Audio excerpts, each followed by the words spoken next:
Olá, eu sou o Thiago Spiker e você está no Crass Conversa Oficial em mais um vídeo do HQ é o que há.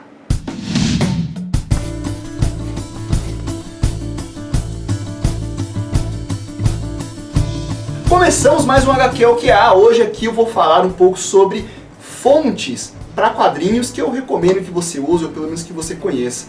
Hoje eu deixei a janela aberta, tá, gente? Tá muito calor aqui, vocês estão vendo que é um pedaço da minha área de serviço ali atrás, né? O pessoal achava que dava pro além ali, mas não, era de serviço. Enfim, né? Então quando você vai escrever uma história em quadrinhos, então as fontes, né, os textos digitados nas histórias em quadrinhos, geralmente não são as mesmas fontes que são utilizadas em livros, né, para uma leitura corriqueira, ou jornais ou revistas, né, que tem toda uma questão de alinhamento para design, né, de matérias, então acaba sendo uma fonte um pouco mais pensando em diagramar uma página mesmo, para uma notícia, né? Geralmente os textos corridos utilizam fonte com serifa. Dizem que a serifa, visualmente falando, você consegue visualizar melhor as palavras e o espaçamento entre elas, né? As fontes sem serifa já deixam um pouco mais solto, assim. Então tem alguns detalhes que são bem da parte de design gráfico mesmo. Quem é designer, que eu sei que tem alguns que assistem aqui, devem saber do que eu estou falando, né? E para histórias em quadrinhos, nos balões, né, não fica legal essas fontes muito quadradonas assim, de revista, de livro, que não combina, né? Os quadrinhos, eles têm toda essa coisa da arte da página, né? Esse dinamismo, toda a linguagem pictórica, né? O texto não é uma coisa separada, ele faz parte de uma página. Então se você utiliza uma fonte que é muito assim, quadradinha, certinho, colocar isso dentro de um balão de fala já vai ficar meio, né, destoado, assim, esquisito. Então as fontes para quadrinhos, geralmente elas são próprias para isso, né? Elas tentam imitar um pouco mais como se fosse uma escrita mais solta, mas também não tão solta a ponto de parecer uma letra de mão. A fonte para quadrinhos mais famosa é a Comic Sans. Qualquer computador que você comprar já vem a Comic Sans acoplada. Muita gente no começo dos anos 90, quando era novidade usar computador e tal, usou e abusou de Comic Sans, né? Hoje em dia já, né, saturou, assim, né? Então às vezes até umas pessoas que pegam quadrinhos e vê fonte Comic Sans, assim, o cara já torce o nariz, já usa isso como crítica pro autor, falando, faltou pesquisa, Comic Sans é muito manjado e tal. A real, gente, é que é funcional, tá? Funciona. Só que, né, acabou caindo tanto no clichê que acaba inclinando para esse ar pejorativo. Então, eu recomendaria a vocês evitar Comic Sans se possível, tá? Porque, acreditem, vão implicar com vocês por causa disso. É uma besteira, tá? Não compromete em nada a leitura da obra, tudo. É uma fonte legível, é acessível, não vai dar pau em nenhum computador, mas vão criticar você por isso, tá? E nenhum quadrinho que você compra por aí utiliza Comic Sans. Salvo um outro que você acaba encontrando, mas ficou tão manjado que, né, não é recomendado. A real, gente, é que existem diversas fontes para quadrinhos. Eu vou deixar aqui na descrição do vídeo um site que é muito legal, que é estrangeiro, chamado Blambot, que ele é especializado em fontes para histórias em quadrinhos. Tá na descrição, confere lá.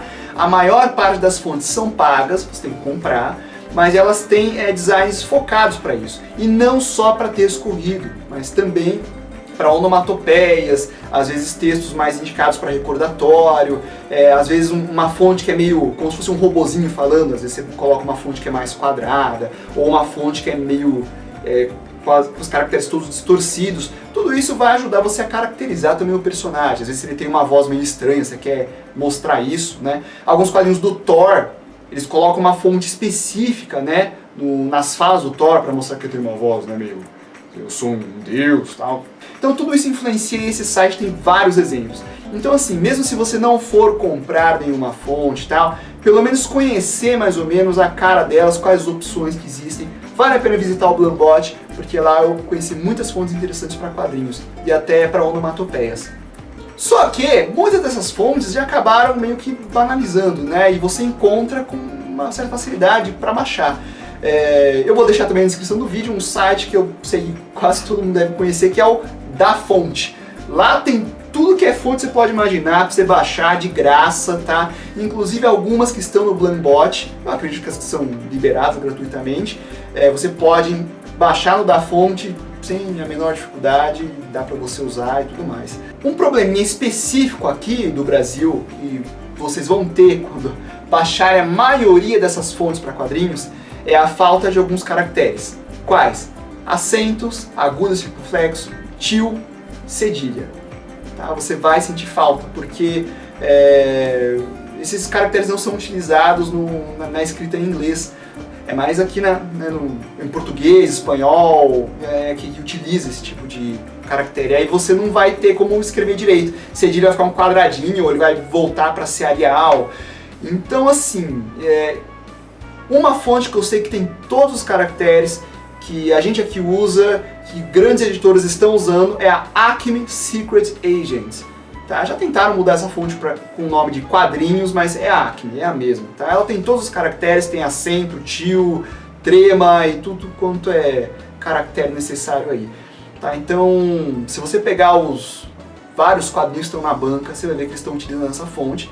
Ela é bem legível, ela é legal. Se você quiser fazer um negócio mais personalizado, você tem duas opções. Ou você pega uma fonte que você gosta, que você baixou lá, mas não tem os caracteres, e você usa algum programa de alteração ou criação de fontes. O mais famoso é o Font Creator, que é muito fácil de usar, e você cria os caracteres que estão faltando. Então, é um A com til, você copia e cola o A e desenha um til em cima. Beleza, você salva a sua versão e vai trabalhando com ela. Ou se for para usar em um ou outro trecho, você desenha o caractere que está faltando. Né? O acento, faz o C e coloca o rabinho depois. Enfim, são gambiarras digitais muito simples de fazer. Vai te dar um trabalhinho a mais.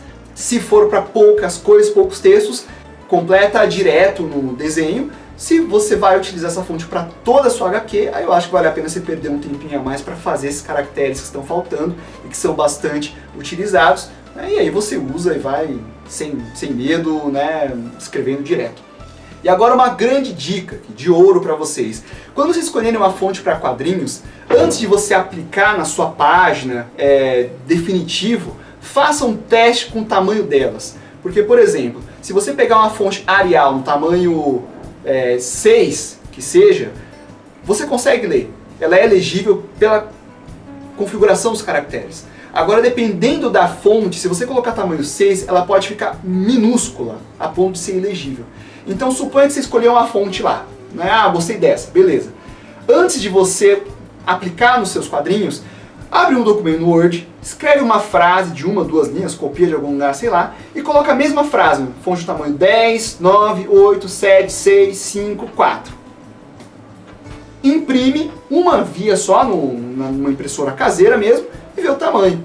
Aí você vai ver, ó, desse tamanho aqui é elegível, a partir daqui ficou muito pequeno, então não pode ser menor do que 6 ou 5,5, né? E ó, o tamanho 10 ou 11 ficou muito grande para um texto de balão. Pode, de repente, utilizar num momento de fala mais intensa, né? Um grito, um destaque, alguma palavra. Tá? Então faz esse testezinho para você não comer bola e acabar diagramando todas as suas páginas, e quando você vê a fonte ficou muito pequena ou ficou muito grande, e você podia ter diagramado de uma maneira um pouco mais equilibrada.